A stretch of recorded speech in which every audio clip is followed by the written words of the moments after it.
Vamos a continuar con este programa, el foro de discusión vinculado al decreto de urgencia 013-2020 sobre el financiamiento de las MIPYME, emprendimientos y startups.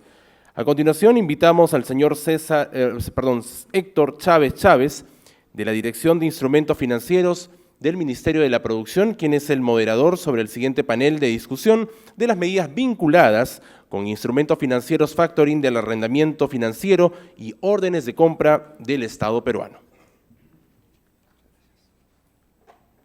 Bueno, para mí es un gusto estar el día de hoy aquí para poder moderar este panel que vamos a tocar tres medidas importantes. Voy a invitar a los panelistas de hoy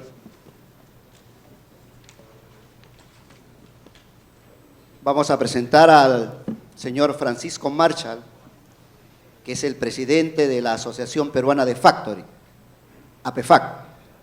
Un voto de aplauso, por favor.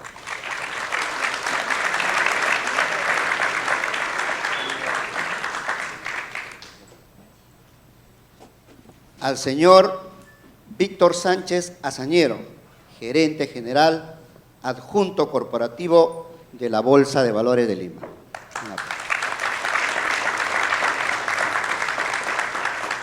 Al señor Juan Carlos Matios, rector adjunto de la Universidad San Ignacio de Loyola, ex viceministro de la MIPE e Industria.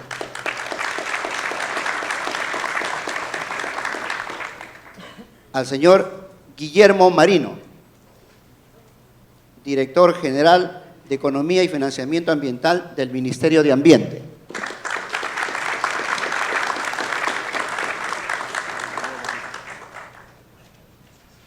Muy bien, estamos aquí el panel y tenemos una silla libre que va dirigido para todas aquellas empresas que representan a nivel nacional y que nos están mirando por las redes, el cual está siendo representado por todas las empresas a nivel nacional y que pueden hacer sus preguntas de cualquier parte del país, que esperamos cerrar este bloque con alguna de ellas.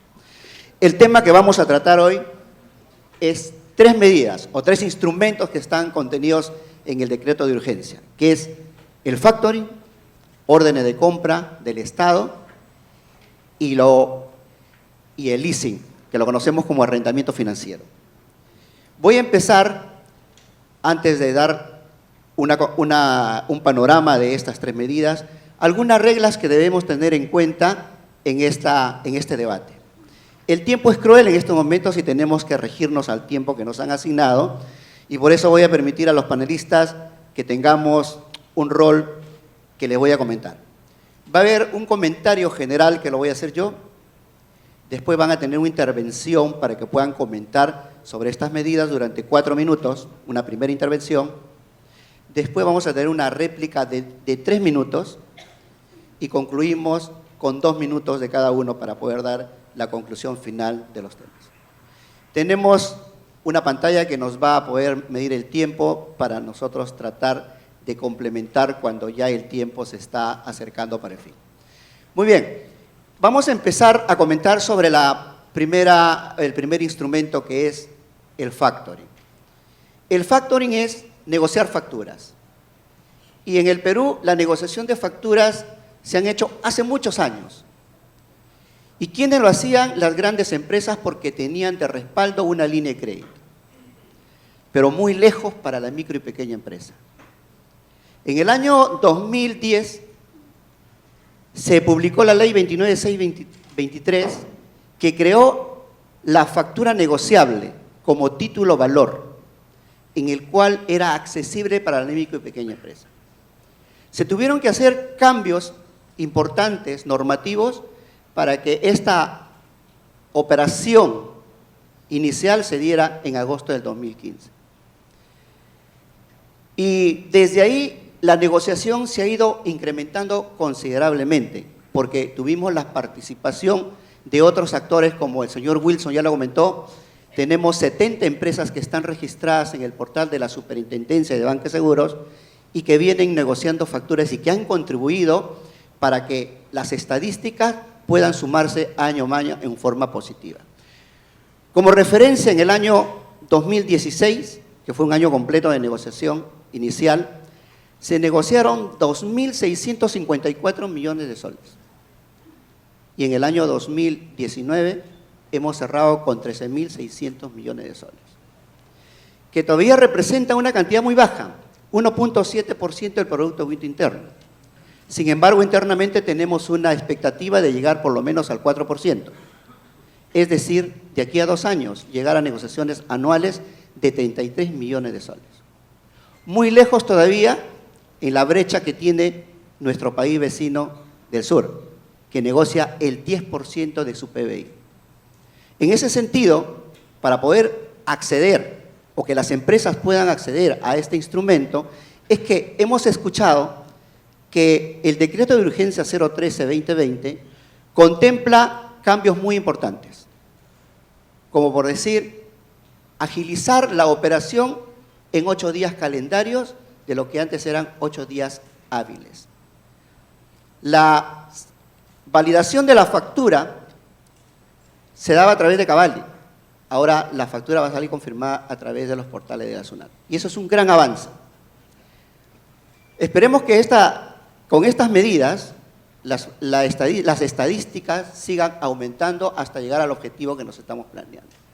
La otra medida que les quiero comentar es la orden de compra del Estado. Creo que ese es un punto muy importante para las empresas porque el factor y la negociación de la factura los ayuda cuando han entregado el bien o han prestado el servicio y han emitido el comprobante de pago. Pero ¿qué sucede antes?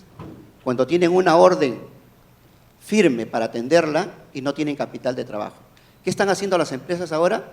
Recurrir a financiamiento a través de la banca con tasas de intereses promedio del 37%, o a la banca paralela con tasas de 240% al año.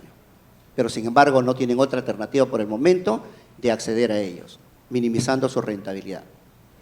Ahora con este decreto de urgencia, cuando lleguemos a reglamentarlo, las órdenes de compra serán un título valor y las empresas o los empresarios podrán negociar sus facturas teniendo un costo más barato y tener liquidez para poder atender el pedido. El otro instrumento es el leasing, arrendamiento financiero, que como lo comentó Wilson, muchas empresas no acceden por la misma operatividad o porque tenemos una concentración de oferta limitada. Sin embargo, ahora con la participación de otros actores, creemos que este instrumento va a ser utilizado por todos ustedes, porque los va a ayudar a poder renovar sus maquinarias y les va a ayudar a poder tener un crecimiento sostenido a través del cambio de maquinarias, que es muy importante para ustedes. Muy bien, con este comentario de estas 3 medidas, vamos a empezar el debate a través de los panelistas y voy a lanzar una pregunta que me gustaría que lo incluya, que es ¿cómo están mirando estas 3 medidas y cómo creen que en corto plazo estas medidas van a ayudar a las empresas del país a que puedan acceder a ellos y que de alguna manera los ayude a tener una competitividad empresarial? Entonces, empezamos creo que en línea a través de la izquierda hacia la derecha. Entonces, escuchamos las palabras del señor Mateos. Ok, muchísimas gracias, Héctor, y gracias a la Cámara por la invitación y a Produce, por supuesto. A ver, en primer lugar, quisiera enmarcar el tema dentro de lo que está pasando en el Perú de cara al mundo, recogiendo algo de lo que mencionó Wilson en parte de su presentación. Si miramos los últimos 15 años, en los últimos 5 en particular, 2014 al 2015, por primera vez, Perú ha crecido mucho menos que lo que ha crecido el mundo. Crecimos 3.2 y el mundo ha crecido 3.5, no es poca esa diferencia, ¿no? Y eso pone en jaque al Perú por la siguiente razón, porque en el Perú, independientemente de lo que pasa en otros países, estamos forzados a crecer más del 3%. Crecer debajo del 3% en el caso particular de Perú es estimular el desempleo y el subempleo. Y eso es simplemente por el hecho de que todos los años sale al mercado laboral a buscar trabajo 300.000 peruanos y a eso se suma cerca de 1 millón de venezolanos, hermanos que tenemos acá en el país. Es un problema serio, no nos podemos dar el lujo de crecer menos de 3 y el año pasado, ya lo dijeron, hemos crecido por debajo de ese nivel, ¿no? En ese marco de ideas hay 4 impulsores del crecimiento, que es la demanda interna, que pesa cerca del 60%, la inversión pública, la inversión privada y las exportaciones. Y atrás de los 4 componentes, el rol de la MIPYME es absolutamente fundamental. Ya lo mostraba Yolanda Torriani en la presentación, los indicadores que todos conocemos de cuánto pesa la MIPYME en el país, y es súper relevante. En ese marco de ideas, si lo menciono así, esta iniciativa en paquete, tal como se ha presentado, me parece claramente digna de un aplauso. Te felicito al Ministerio de la Producción, la explicación que hago Wilson me ha parecido súper clara, porque es una mirada integral de uno de los 2 temas principales que encara la MIPYME. Uno es mercado, que es probablemente el problema mayor que tiene, y 2 es este tema de financiamiento en sus 2 brazos, el acceso a financiamiento y el costo del financiamiento, que los 2 son abordados dentro de estas iniciativas, ¿no? Creo que apunta a cosas súper importantes en el corto plazo, respondiendo a tu pregunta, Héctor. Uno es un estimulador de la formalización, y creo que esa es una tara, una enfermedad grave que tenemos en el país. Es uno de los 2 países más informales de América Latina después de Honduras, y creo que ahí tenemos un desafío enorme, y ese es uno de los elementos que permite apuntar a esa corrección y permite mejorar lo que se mencionó al cierre de la presentación, la competitividad y la productividad. Pensemos que si lo miramos a nivel de país, en los últimos 11 años Perú ha perdido 11 posiciones en materia de competitividad, y claramente la palabra clave que está atrás de toda la problemática de la industria y la pequeña, mediana y gran empresa en el Perú es bajos niveles de productividad. Bajos niveles de productividad. Hay excepciones, el sector agroexportador, por ejemplo, muestra indicadores de productividad por encima de los que presenta el mundo, pero en términos generales productividad es uno de los puntos débiles que tiene el país. Y estos elementos financieros que permiten modernización de la maquinaria, del equipo, incluso hasta elementos colaterales. Miramos el factoring de cara que ofrecen los bancos de cara al empresariado, y es más del 60% orientado hacia el transporte terrestre. Por lo tanto, como un efecto colateral se tiene además el hecho de una espera en la modernización de ese sistema de transporte también, ¿no? Entonces, creo en síntesis que son medidas absolutamente positivas. Hay otros eventos donde se presentan propuestas claramente aisladas y habría mucho más crítica, pero en este caso, repito, es digno un aplauso para el Ministerio de la Producción. Muchas gracias. Damos un aplauso a las palabras de Carlos Matthew. Seguidamente vamos a escuchar las palabras de Luis Marino, el director general financiero del Ministerio de Ambiente. Hola Héctor, ¿qué tal? ¿Cómo estás? Bueno, primero quiero agradecer al Ministerio de la Producción y a la Cámara por esta invitación. Saludar además el esfuerzo que se ha reflejado en este decreto de urgencia, que ya lo han comentado, probablemente recoge el esfuerzo de muchas personas que estuvimos involucrados en la promoción de estas medidas, desde diversos sectores. En algún momento me tocó a mí desde Produce también estar detrás de eso. Estamos viendo pues la materialización de algunas propuestas que creemos van a poder dinamizar el acceso a financiamiento para la MIPYME, ¿no? Un poco, sí, tomando la hilación de los comentarios de Juan Carlos Matius, efectivamente los últimos 5 años han sido años complicados en términos de crecimiento, pero si lo vinculáramos, o sea, contrastado con lo que ha pasado en términos del desarrollo del mercado de factoring y el financiamiento de órdenes de compra, ¿no? Al 2015 me parece que la representatividad era el 0.05% del PBI, hoy estamos en 1.75%. La tasa de crecimiento no debería cambiar, eso es bueno. Lo que con estas medidas, o lo que el decreto de urgencia está proponiendo, creo que para lo que vendría a ser órdenes de compras y el mercado de factoring, creo que apuntaría un poco a lo que en su momento se pensaba como la estrategia que desde el lado público se debería tener en términos de cómo continuar promoviendo mercado, ¿no? No va más allá de dinamizar el crecimiento de la oferta, digamos, del instrumento en el mercado, sino también apuntar a que ello implique comenzar a reducir los tickets promedios que se tienen en términos de colocaciones. Eso implica que las micro y pequeñas empresas más pequeñas van a comenzar a acceder al instrumento.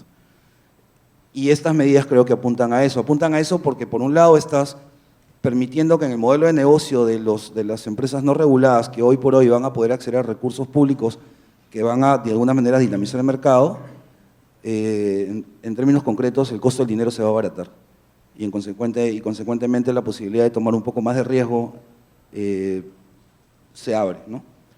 El modelo de órdenes de compra creo que es la forma probablemente más inteligente en cómo incorporar al principal jugador del mercado, que es el Estado. Creo que las compras al 2018 andaban alrededor de 40.000 millones para compras mayores a 8 UITs, me parece. Es dinamizar esto y comenzar a vincular el financiamiento a los pequeños proveedores del Estado. Creo que con estas medidas nuevamente, ¿no?, se va dinamizando el mercado. La otra parte, que es el arrendamiento financiero, y ahí sí me voy a permitir discrepar un poquito en términos de la estructura de la presentación. Yo creo que muchas de las medidas que se han presentado como coyunturales, en el fondo creo que van a ser estructurales. Creo que el tiempo nos va a ir probablemente dando esa mirada. En el universo MIPYME, la actividad productiva probablemente represente menos del 15% del universo. Casi todo está vinculado a actividades de comercio, principalmente comercio minorista. El desarrollo del arrendamiento financiero, más allá del crédito vehicular, sino a los otros activos vinculados, nos abre una ventana de oportunidad enorme para comenzar a promover el crecimiento de este nicho de MIPYMES vinculadas a la actividad productiva. Si vemos historias similares como la de Chile o Colombia, el desarrollo del mercado de factoring con empresas no reguladas, hoy pensar en un desarrollo muy similar en el caso de empresas de arrendamiento financiero, creo que hay un link bastante importante. Creo que hay toda una experiencia de trabajo en los últimos años con el desarrollo del factoring que nos va a permitir aprender mucho de toda esta historia para poder generar un dinamismo, tal vez en un tiempo mucho más breve, justamente de estas medidas. Yo particularmente creo que esta es la posibilidad de comenzar a generar un cambio estructural en la composición de la micro, pequeña y mediana empresa, donde la transición de micro a pequeña y de pequeña a mediana se va a poder dar con una mayor facilidad, en tanto la reconversión en los modelos productivos van a poder cambiar con mayor facilidad, ¿no? Así que nuevamente saludar este decreto de urgencia como el resultado y el esfuerzo del trabajo de muchos sectores y de muchas personas involucradas. Muchísimas gracias. Muchas gracias, Luis. Seguidamente las palabras de Francisco Marshall, que es el presidente de la Asociación Peruana de Empresas de Factoring. Gracias, Héctor, y gracias a Produce y a la Cámara por esta invitación. Tomando el ejemplo en que se dio en las presentaciones iniciales, un panadero siempre ve pan y harina en todos lados. Y en el caso de nosotros vemos un fortalecimiento muy importante del instrumento, la factura, y creemos que es esencial para el emparejamiento de la cancha. Recordemos que los MIPYME representan más del 99% de todas las empresas, por lo tanto, esta es una norma que afecta al 99% de todas las empresas que generan el 80% del empleo nacional, por lo tanto, abarca a casi toda la población. Y lo que busca que la gran mayoría de los MIPYME, que son proveedores de otras empresas generalmente más grandes, puedan emparejar la cancha y tener un poder negociador similar, más que similar, que puedan tener un instrumento cierto que puedan negociar. Ahí hay un efecto adicional que es muy importante para la formalización de las empresas. Se le está diciendo, formalícese que va a tener un instrumento que va a poder negociar el día de mañana, que va a poder adelantar los fondos. En algunas conversaciones que tuvimos en los momentos previos a este decreto de urgencia y en los momentos que se estaba elaborando todo el año 2019, con los emprendedores, con los líderes de los emprendedores, ellos nos comentaban que más allá del plazo, que es importante, ellos lo que necesitaban es tener a ciencia cierta la fecha de pago. Porque muchas veces el que le dijesen que una factura se iba a pagar a 30 días, llegaba a los 30 días y le pateaban la factura 1, 2 semanas o 30 días más, le generaba mayores problemas financieros que el mismo hecho de tener los 30 días.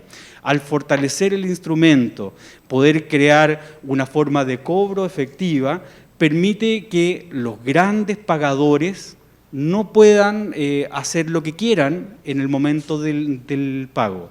Y para nosotros, como empresas de factoring, nos permite poder hacer un financiamiento eficaz a este segmento que, atención, hoy día no es atendido por la banca tradicional. Un 5% se atiende en la banca tradicional. Por lo tanto, son gente que trabajan o con sus líneas de crédito personales, con sus tarjetas de crédito, con prestamistas o con algún otro sistema de crédito familiar que no es formal. Y lo que busca esto es poder tener un financiamiento formal, de acuerdo a su expectativa, a su evolución, a sus ingresos, con el sistema financiero normal, que es las empresas de factoring. Bien, muchas gracias.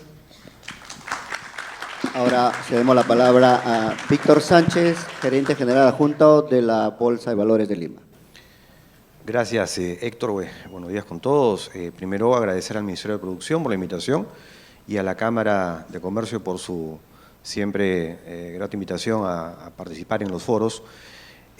A ver, yo le daría una mirada bastante positiva a las medidas. Creo que, primero, felicitar al Ministerio de la Producción y al MEF por haber impulsado esta medida. Creo que es un tema importante. Yo digamos, separaría en tres aspectos esta norma, ¿no? Uno, creo que brinda un importante aporte al acceso, ¿no? Ya veíamos en la presentación que hacía Wilson Fallen al inicio que solamente el 5% de las MIPYMES acceden a un financiamiento formal. Entonces, yo creo que es un tema importante a trabajar. Lo segundo es que genere incentivos para ir a un proceso, luego vamos a desarrollar algunas ideas, pero luego genere un incentivo para, digamos, enrolarse a esta facilidad que es finalmente el factoring. Y lo tercero, que genera también una agilidad, ¿no? Despreocupa, genera descarga una serie de aspectos operativos que a veces son uno de los elementos que se tiene en cuenta al momento de ingresar a esta facilidad de financiamiento.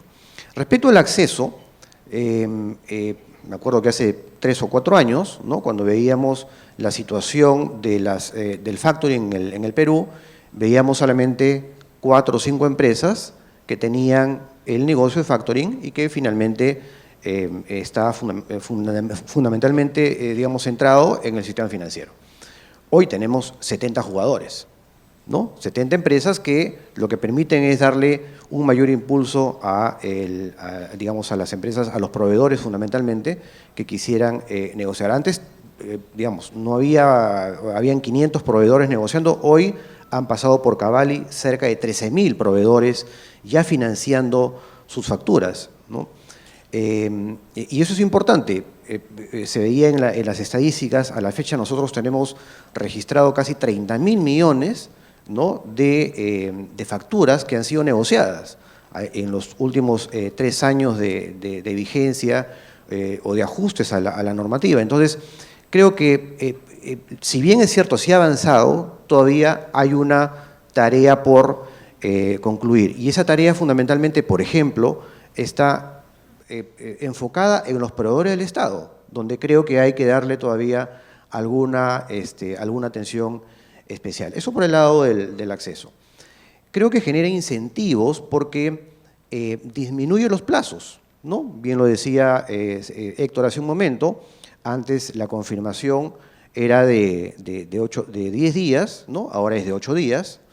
El proveedor, el empresario estaba a merced del comprador que podía eventualmente darle disconformidad a la factura, ¿no? Dentro de la estadística que nosotros tenemos, entre el 3 o 4% de las facturas que se querían financiar eran marcadas como disconformes, lo cual tenía el consiguiente problema para el proveedor de nuevamente volver a foja cero. Entonces, ese es un tema que ya se está cubriendo con incorporar y darle esa, digamos, tarea a SUNAT para que en los sistemas de SUNAT se realice la conformidad o de lo contrario se aplique la presunción de conformidad a los 8 días luego de emitida la factura.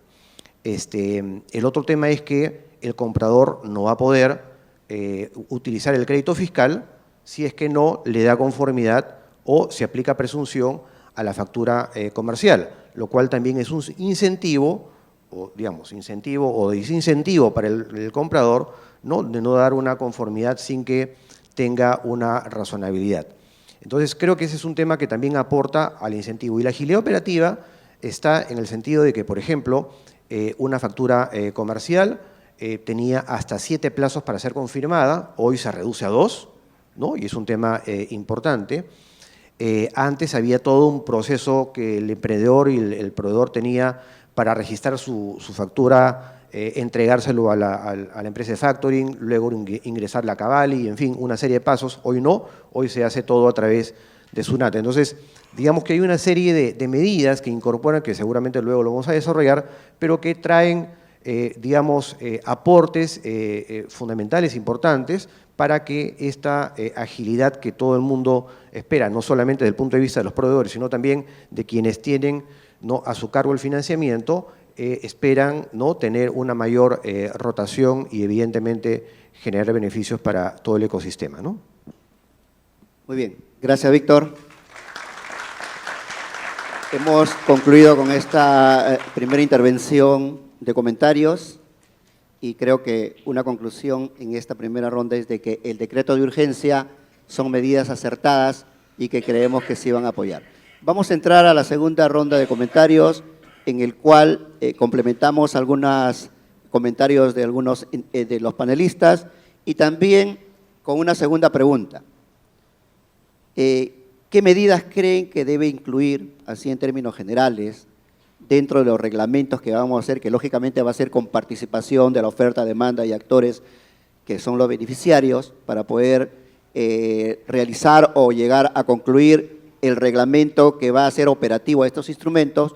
Pero para que conozcan los presentes, quisiéramos saber cuáles son algunos puntos, algunos tips que creen que debe ir en los reglamentos para tenerlo en cuenta y que sea de acceso y facilidad, o cómo creen ustedes que los empresarios puedan acceder fácilmente a estos instrumentos. Juan Carlos. Gracias, Héctor. A ver, el día de ayer participamos en un foro sobre el comportamiento del comercio exterior peruano, y una de las cosas que se concluía era el hecho de que era uno de los sectores que se había comportado de manera notable en el país, básicamente porque se había aplicado una buena práctica que era de verdad articular el sector público, privado y académico para actuar en forma colectiva. En ese caso yo creo que a nivel más micro y de manera muy puntual, pero está pasando lo mismo. Yo creo que el haber involucrado a todos los actores relevantes ha permitido tener como resultado una propuesta de valor que tiene el impacto que todos esperamos que vaya a tener. Sí creo que más que detalles sobre el DU hacia adelante, sí me parece fundamental el trabajo que corresponde de ahora en adelante en términos de comunicación, en términos de información. Muchas veces la MIPE no recibe la información ni siquiera en el lenguaje en el que tiene que recibirlo. Llega un lenguaje mucho más complejo, como cuando te metes a ver un business plan y salen 200 páginas con términos en inglés, cuando lo que quieres es algo muy práctico, muy aplicativo, que cualquier empresa lo va a tener como una guía al lado.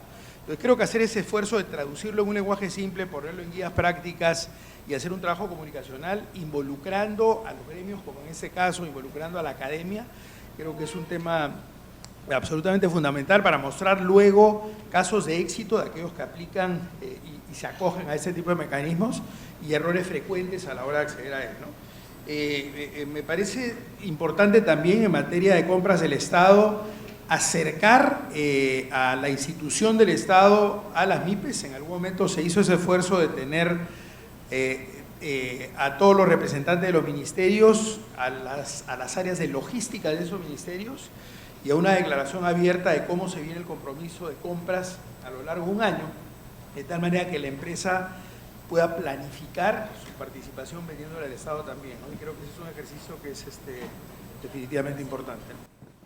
Muchas gracias. Ahora escuchamos a Luis. A ver, de hecho, para la reglamentación e implementación de varias de estas modificaciones van a surgir bastantes puntos a considerar, creería yo.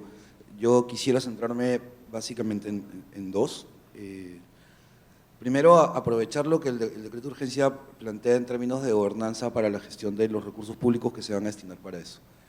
Creo que eso va a ser fundamental para comenzar a tener una mirada mucho más multisectorial, mucho más estratégica. En ese sentido, y además la vinculación entre estos recursos, ¿no?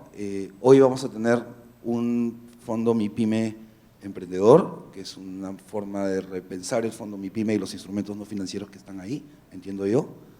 Entonces, creo que es la misma gobernanza que va a gestionar los recursos que están en los fondos más financieros.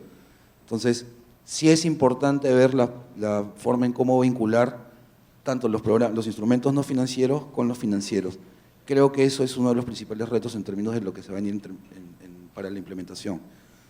Lo otro, ya es un poco también, y ahí yo creo que el Ministerio de la Producción puede recoger la experiencia que viene acumulando en los últimos años respecto de plantearse la posibilidad de identificar verticales sobre las cuales estos recursos podrían hacer, en cierta medida, ponerle cierta priorización. Hay trabajos que se vienen realizando en términos, por ejemplo, ¿no?, de economía circular. Está todo el tema, bueno, que es un poco lo que me toca hoy desde el cargo que estoy, la responsabilidad que tengo, que es pensar en cómo darle a toda la dinámica de los instrumentos financieros este componente de sostenibilidad, no necesariamente ambiental, social, económica, ambiental, cómo vincular esto pues, a las políticas asociadas a economía circular, aprovechamiento de biodiversidad, gestión eficiente en términos del cuidado ambiental también. Y además de identificar cuáles son los sectores o las verticales sobre las que se podrían comenzar a trabajar, si es actividades de manufactura y dentro de manufactura cuáles deberían ser las prioritarias.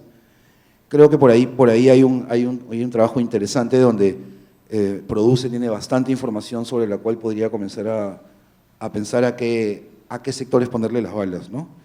Y finalmente, lo que creo que va a ser ya probablemente una segunda derivada y un trabajo más de mediano plazo, que va a tener mucho que ver probablemente con el tema de arrendamiento financiero y con el rol que van a jugar no solamente las entidades financieras, sino los vendors, como se les conoce, ¿no? Todos estos proveedores de activos que tienen que estar o a generarse las condiciones habilitantes para que puedan generar sostenibilidad en este proceso de reconversión de activos o ampliación de plantas o recambio de maquinaria, ¿no?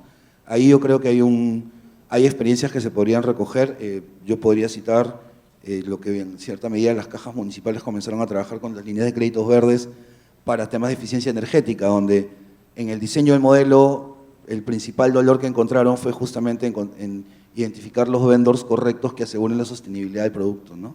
Entonces creo que por ahí serían de alguna manera algunos de los temas a considerar en la implementación, ¿no? Gracias. Gracias. Entonces escuchamos a Francisco. Gracias, Héctor. A ver, yo creo que para que esto avance, claramente se requieren dos cosas. Uno, que participemos todos en los reglamentos y conversando se entiende la gente. Y el segundo punto, hacer la promoción, que en forma conjunta promocionemos esto y lleguemos a la MIPYME y podamos informar eficazmente. Sin embargo, yo lo llamaría a pensar qué es lo que hacemos ahora para poder desarrollar este producto de financiamiento a la MIPYME, no solamente el factoring, hacia adelante. ¿Qué es lo que nos podría gatillar un mayor crecimiento? Insisto, no solamente el factoring, el leasing y también las operaciones de crédito. Básicamente, la MIPYME tiene un riesgo mayor que la mediana y que la gran empresa, por razones obvias. En 5 años sobrevive solamente el 10%, hay bastante pérdida, digamos, de capital en el sector y hay poca formalidad. Por lo tanto, quizás yo lo llamaría a pensar algún tema o algún fondo de garantía a la MIPYME que le permita equiparar el riesgo con la mediana o con las empresas mayores. de tal forma que el día de mañana se puede, a nivel estatal, focalizar los esfuerzos en o segmentos, MIPYMES, o en sectores donde el país quiera crecer en forma importante, porque tienen mucho empleo, porque son sectores bastante importantes para la economía nacional, y pueda focalizar sus recursos bajando el riesgo crediticio de ese segmento. Y ese factor va a impulsar que no solamente los factoring, los leasing y la fintech puedan ingresar al financiamiento de la pequeña empresa, sino que el día de mañana también el sistema financiero bancario pueda interesarse y abarcar directamente a la MIPYME. Y creo que ese podría ser un factor importante hacia adelante. Gracias. Gracias. Ahora, Víctor. Sí, Héctor. A ver, yo creo que se tiene una primera cuestión, me parece fundamental, coincido con Francisco. Hay que continuar con ese esfuerzo público-privado, ¿no? Que creo que fue el éxito de la primera etapa a partir del año 2016, que se cambia la norma, ¿no? Y se hizo todo un trabajo bastante articulado entre todas las entidades que de alguna manera tenían que ver en el conjunto, porque creo que esto nos, vamos a decir, ¿no? Elimina o reduce significativamente el riesgo de que el reglamento que finalmente vaya a salir sea un reglamento que beneficie a quien, digamos, está detrás requiriendo el producto. Entonces creo que ese es un aspecto fundamental. Es un trabajo que ya se ha hecho, ¿no? Ya existe una experiencia al respecto y creo que se tiene que continuar con ese esfuerzo. Eso es lo primero.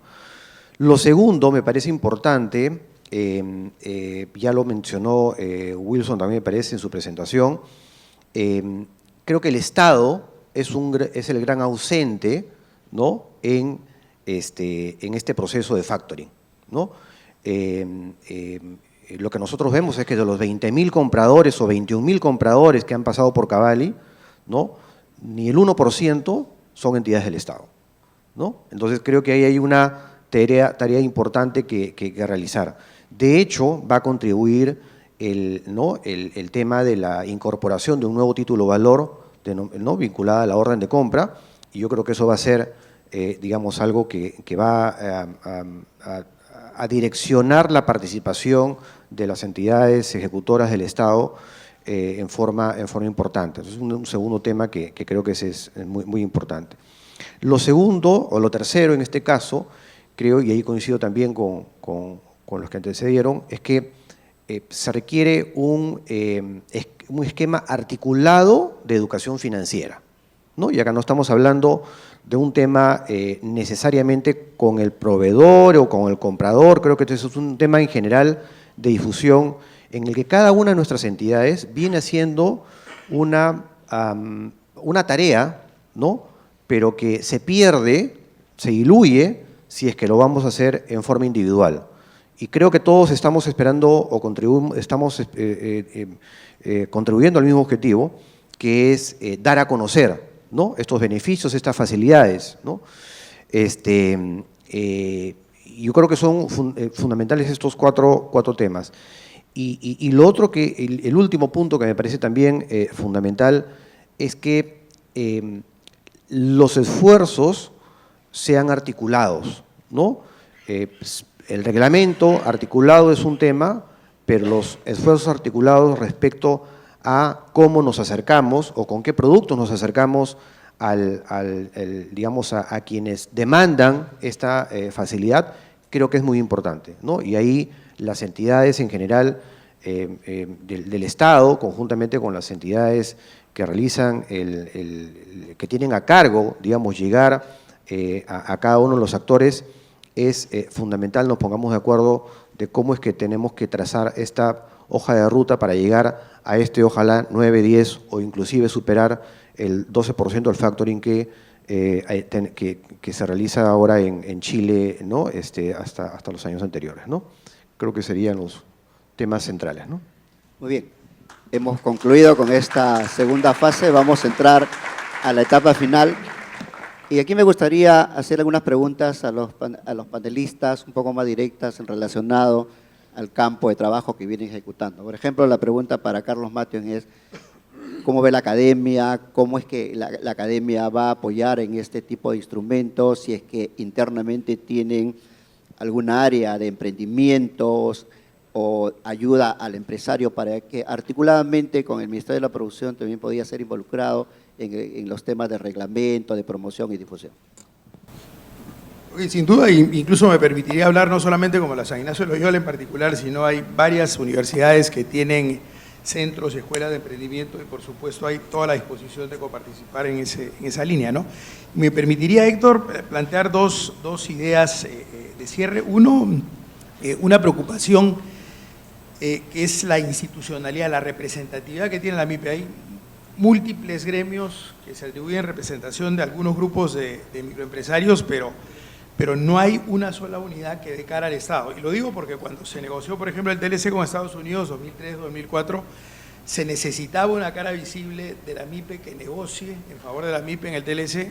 No digo que necesariamente se tenga que hacer así, pero se juntó a todos los representantes en un auditorio de ese tipo en el Ministerio de Comercio Exterior, se puso café y galletitas y se le dijo, designen quién es, ¿no? Y salió una persona.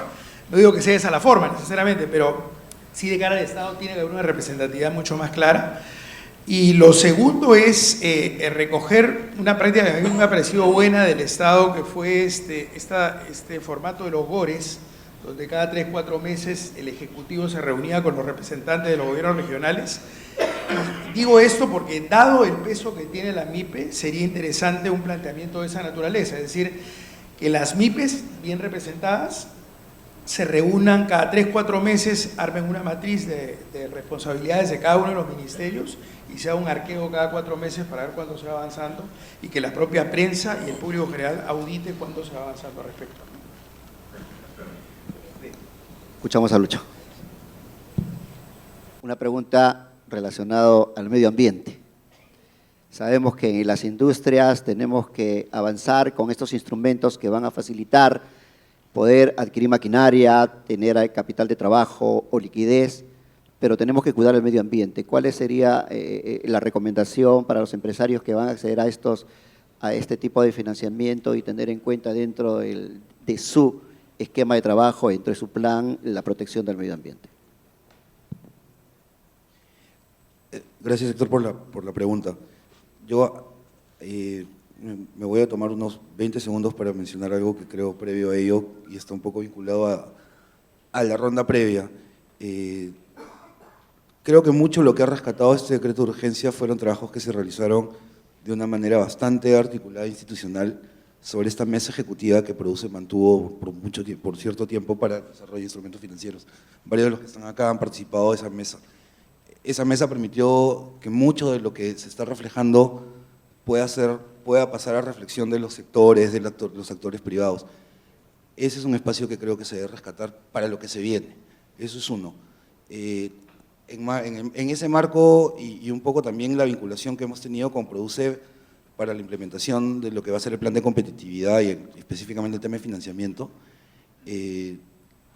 desde la dirección que me toca a mí dirigir ahora, uno de los mandatos que tenemos por llevar a cabo es justamente trabajar con los diversos actores de los mercados financieros para lograr incorporar el componente de sostenibilidad ambiental en la lógica y en sus modelos de negocio, tanto para la estructura, el levantamiento de recursos o la gestión del fondeo, la propia modelación o la incorporación del concepto de sostenibilidad ambiental en la propia gestión o en la devaluación de riesgo crediticio, por ejemplo, o en los propios desarrollos de modelos, y finalmente traducirlo en instrumentos financieros acordes a las necesidades de la demanda, pero que incorporen este componente. Entonces, hay algunas líneas de trabajo del sector ambiente que se están aprovechando justamente para poner a reflexionar o sentar en la mesa a reflexionar a los diversos gremios en términos de el cuidado ambiental o aprovechamiento de biodiversidad, ¿no? Desde el lado de Perú Limpio, que digamos es el Viceministerio de Gestión Ambiental, se está trabajando muy fuerte con Produce en los términos de economía circular, que creo que en estos términos la reconversión de los modelos de negocios y la asociación a financiamiento de activo fijo podría ser de alguna manera una línea de trabajo. Desde el otro lado, que es más el Perú natural, que le llaman, ¿no? Que es la línea más verde, está mucho más vinculado al aprovechamiento de biodiversidad y a la implementación de las NSS en el contexto de cambio climático, donde creo que nuevamente, ¿no?, hay un potencial enorme en términos de poder plantearle a la actividad económica, al sector real, un repensar en los modelos de negocios desde esta mirada, ¿no? Y claramente el aprovechamiento con el sector financiero pues, va a ser crucial para ello, ¿no? Gracias. Muchas gracias, Luis. Una pregunta para Francisco. Francisco es el presidente de una asociación de empresas de factoring.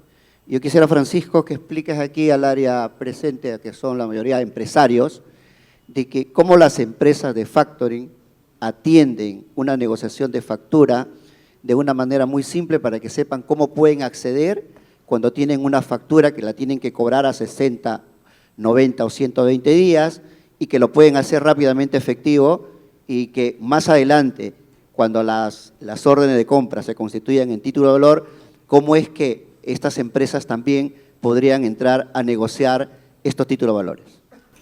Gracias. Hay una gran diferencia entre el financiamiento a través del factoring, de las facturas, y el financiamiento bancario. Nosotros tenemos una velocidad de proceso muy alta, por lo tanto podemos dar el financiamiento dentro del día, cosa que en ningún banco van a poder conseguir. Si ya es cliente y hemos hecho operaciones anteriormente, dentro del día puede salir perfectamente la operación con la situación actual dentro del proceso de Cavalli y que esté aceptado. Eso va a cambiar cuando entre en vigencia el decreto de urgencia y con los 8 días corridos y no 8 días hábiles, va a permitir de que la factura sea un título de valor, se pueda operar mucho antes. Pero más allá de la forma de operar, quisiera ser majadero en un tema que es rascar donde pica. Hoy día necesitamos que la MIPYME tenga un financiamiento formal. Si uno piensa en el leasing, que hace el financiamiento de medios de producción, maquinaria y equipos principalmente, hoy día la persona o las empresas que van a empezar a financiar estos equipos se van a encontrar con el riesgo financiero de la MIPYME. Y el riesgo financiero de la MIPYME es un riesgo mucho más alto que el riesgo de la mediana y de la gran empresa.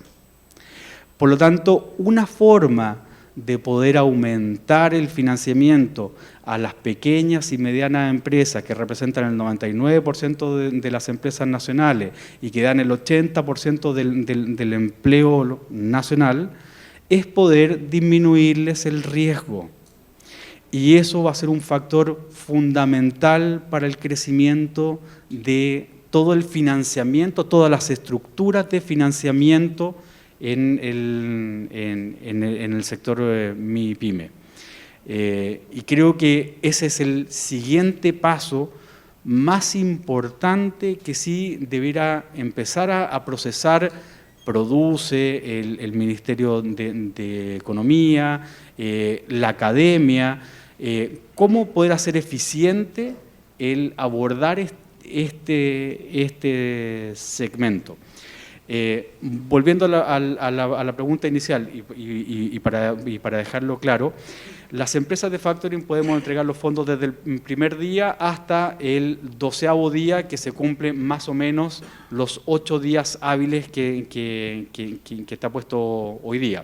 Con el decreto de urgencia, nuestro plazo va a ser desde un día, cuando ya esté habilitada esa factura en SUNAT, aceptada por el pagador, hasta 8 días corridos. Por lo tanto, va a ser bastante más rápido.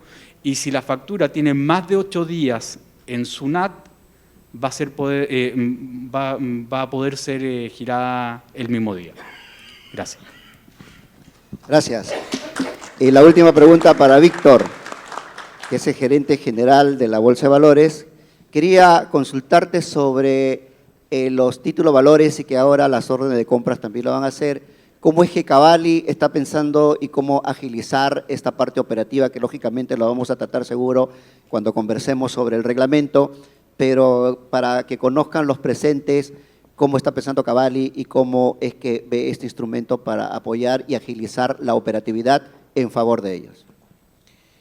De acuerdo. A ver, yo creo que ese es un tema que tiene mucho que ver, digamos, de cómo queda finalmente la estructura del reglamento y del producto, pero puedo adelantar de que el hecho de que podamos nosotros ya tener un título valor que nosotros podamos registrar desde el momento en el que se emite una orden de compra, ¿no? De hecho, va a ser un tema fundamental para el mayor desarrollo de los empresarios, ¿no?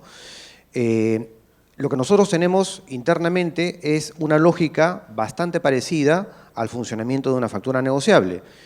Hay que tener una serie de seguridades, es decir, tenemos que hacer un link perfecto entre la orden de compra con la factura, de tal forma de evitar, por ejemplo, riesgos de un financiamiento duplicado de un proveedor que financia una orden de compra, pero que a su vez luego tiene que emitir una factura. Esta factura evidentemente ya no se puede negociar. Entonces, son temas que vamos a tener que cuidar en el proceso, ¿no?